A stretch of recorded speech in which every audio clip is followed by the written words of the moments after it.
Go Tigers, and good to be with you. What a difference a year makes. 1 year ago today, Joe Biden took the oath of office as President of the United States, and he walked into a White House that had not one, not two, but 3 different vaccines on the brink of approval because of President Trump's Operation Warp Speed. And not just 3 safe and effective vaccines, he also had a number of therapeutics. He had an economy that was poised for a strong rebound. We had border security. We had energy security. We had peace accords between Israel and Muslim nations. That was just 1 year ago today. And what did President Biden say yesterday to give an accounting for this last year? He literally just doubled down on all of the failures that we've seen this last year. If you were even grading on a curve, Joe Biden would get an F for failure. And it's the American people that he's failed. Those hardworking families that go to the grocery store and are paying 20% more for bacon, and he doesn't think that's a problem. When you think about the border crisis, where now every state in the nation is a border city and community because you've got drugs coming in across our border, and now fentanyl and other drugs killing people in every community in America because Joe Biden not only stopped building the wall, but sent a message all across the world, not just South and Central America, that our border is open. You look at the energy crisis, and of course, people are longing for those days where they were paying less than $2 a gallon. I'm not talking about decades ago when at least was just a twinkle in our parents' eyes.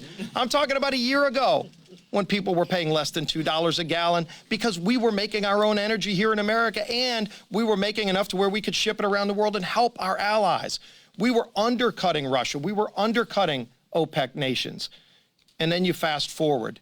First day in office, Joe Biden kills the Keystone Pipeline, sends a message that he doesn't want America to be energy secure. And it wasn't because he was against pipelines or fossil fuels, because he greenlighted the Nord Stream 2 pipeline so that Putin could have more leverage over Europe. He begged OPEC nations to produce more oil, which, by the way, emit more carbon than oil made here in the United States. If you actually want to save the planet and lower carbon emissions, make the oil here, make products here in America. It's not just good for our economy and jobs and those hardworking families who he's kicked to the curb over and over again, but it gets our economy back going, and it sends a message to those other countries that we're going to have strong leadership in America. Weakness has consequence. We saw that in Afghanistan.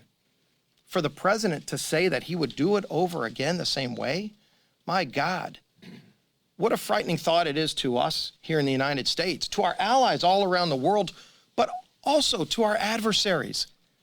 We know Russia was watching what happened in Afghanistan. We know that China was watching, Iran. All of our adversaries around the world were watching, and they saw the weakness, and they're capitalizing on it right now. Do you think the strong, wonderful people of the Ukraine think it would be a minor incursion if Putin moved tanks into Ukraine, even a piece of the Ukraine? Of course they don't, but he does. And by showing that weakness, it has costs all around the world. Americans are tired of paying the price for this president's failures. They want and know what's better for America. We as House Republicans are fighting for those hardworking families too. And we're going to be rolling out a bold agenda to confront the many crises that Joe Biden has created. How to restore freedom, how to restore opportunity, how to restore hope for people who have given up. That's what we stand for. That's what we're going to be fighting for. And we're going to be rolling that agenda out.